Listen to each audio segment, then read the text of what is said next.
जय हिंद। स्वागत है आप सभी का आपके अपने YouTube चैनल ट्यूशन घर ऑफिशियल में।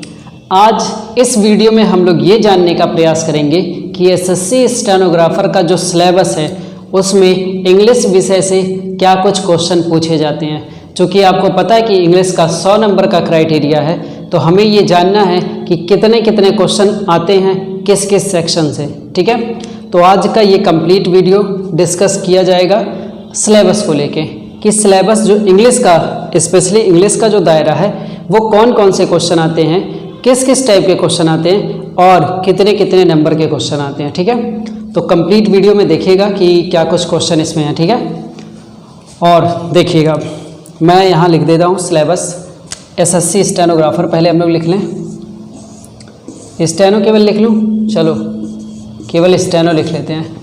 जानेंगे कि इंग्लिश के पैटर्न में क्या क्या आता है। आपको पता है कि इंग्लिश का पूरा क्वेश्चन अगर देखेंगे तो पूरा क्वेश्चन आपको देखने को मिलेगा 100 नंबर का। कितने नंबर का देखने को मिलेगा जी? 100 नंबर का। पूरा 100 नंबर का पेपर आता है। ठीक है, 100 नंबर मतलब जान रहे हैं कि अगर इसको पार कर लें तो सबको पार कर लें। कई लोगों के लिए अंग्रेजी बहुत कठिन होता है, मैं सिखाऊंगा आपको, बहुत आसानी से सिखाऊंगा कि इंग्लिश कैसे सीख सकते हैं। ऐसे ऐसे लोगों को मिला हूँ, ऐसे ऐसे लोगों को मतलब पढ़ाया हुआ है, ऐसे ऐसे लोगों ने सीखा है जिनका लगता था कि वो सीख ही नहीं सकते हैं। कई सारे लोगों का अनुभव साझा कर सकता हूँ आपके साथ।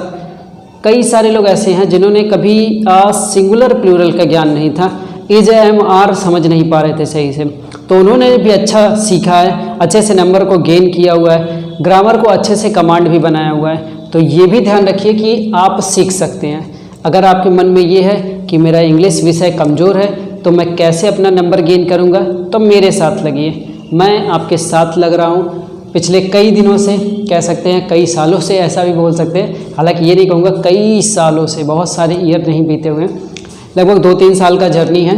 और एक्सपीरियंस होल्डर अगर आप देखना चाहोगे तो 4-5 साल का एक्सपीरियंस मान के चलोगे। यूट्यूब की दुनिया में लगभग 2 से 2.5 साल का पूरा कैरियर बीत चुका है, टाइम बीत चुका है।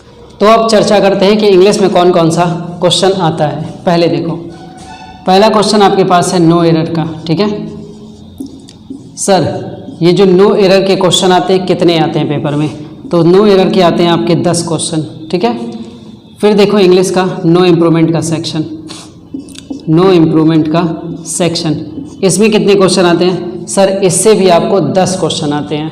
10 क्वेश्चन एरर का हो गया, 10 क्वेश्चन इम्प्रूवमेंट का हो गया। देखना, फिर आता है बारी नरेशन का। ठीक है, नरेशन जिसे हम लोग बोलते हैं डायरेक्ट इनडायरेक्ट। ठीक है, डायरेक्ट इनडायरेक्ट, इसमें कितने क्वेश्चन आते हैं? सर इसमें भी आपको 10 नंबर का क्वेश्चन देखने को मिलेगा। बहुत अच्छी बात है। फिर बात आती है पैसिव, मतलब एक्टिव पैसिव वॉइस की। ठीक है, सर ये कितने नंबर क्वेश्चन का आता है? तो ये भी आता है 10 नंबर क्वेश्चन का। हो गया ना, टोटल हो गया 40 नंबर का क्वेश्चन आपका। ठीक है, टोटल हो गया 40 नंबर का क्वेश्चन। फिर उसके बाद क्या क्या आता है? देखो इसी में आता है क्लोज टेस्ट। ठीक है, क्लोज टेस्ट, क्लोज टेस्ट में आप देखेंगे तो 10-10 का कितना आएगा? 10-10 का 2 आएगा। इट मीन्स कि इसे हम टोटल अगर जोड़ लें तो कितना बोलेंगे? इसको टोटल बोलेंगे 20 नंबर का, इसे बोलेंगे 20 नंबर का। 10-10 का 2 आएगा। ठीक है, 10-10 का 2 आएगा। क्लोज टेस्ट एक ऐसा हिस्सा माना जाता है कि पेपर में अच्छा खासा रोल अदा कर देता है। सब कुछ सही होने के बावजूद अगर ये सही नहीं होता तो नंबर जो सपने देख के गए थे 90 का, वो 70 पे लाके पटक देता है।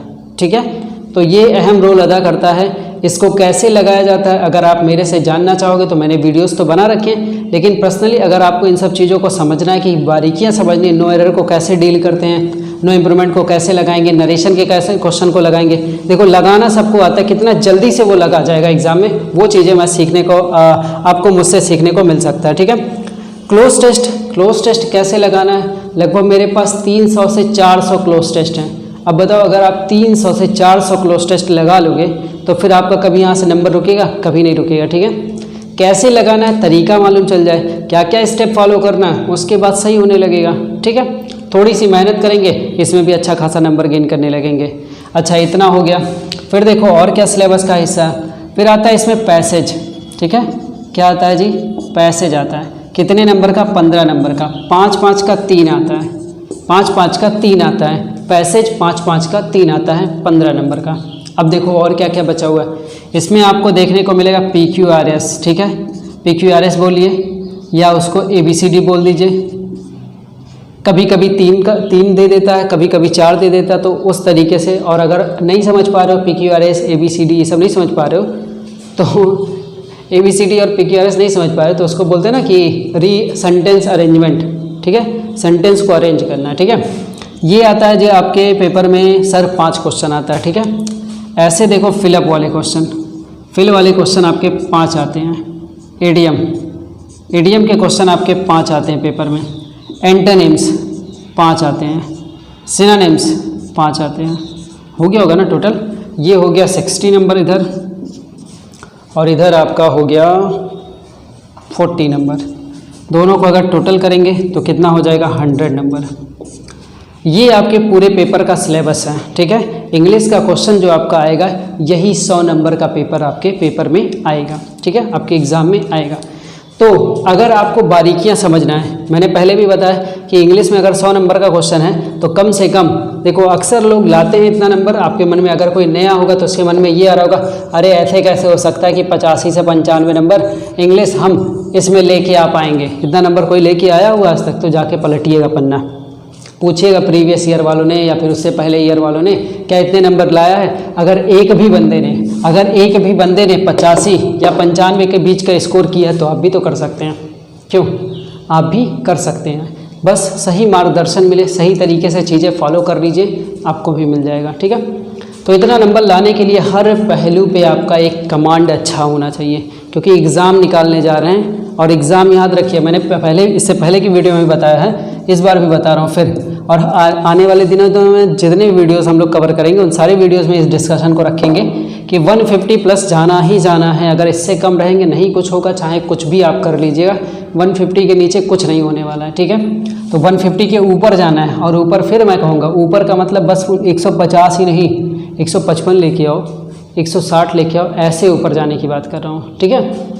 तो इनकी अगर आपको बारीकियां सीखनी हो, कैसे नरेशन को डील करेंगे, कैसे पैसेज लगाएं, कैसे ऑप्शन को हटा के आप सही आंसर तक पहुंचेंगे, कैसे क्लोज स्टिच लगाया जाएगा, कैसे पैसेज लगाएंगे, PQRS कैसे, फिलअप का क्वेश्चन कैसे, इडियम, सिनोनिम, एंटोनिम्स कैसे रटेंगे, कैसे याद करेंगे, क्या कॉन्सेप्ट बनेगा, इन सब चीज़ों को आप मुझसे सीख सकते हो आराम से, वो भी, ठीक है। अगर आपको इन सब चीज़ों को सीखने का मन है कि कैसे सीख सकते हैं, अगर जानकारी ही लेना है तो नीचे देखो नंबर 1 शो कर रहा होगा, उस पर आप जाके व्हाट्सअप करिए, आपको पता चलेगा कि क्या कुछ इसमें कैसे कराया जा रहा है, ठीक है।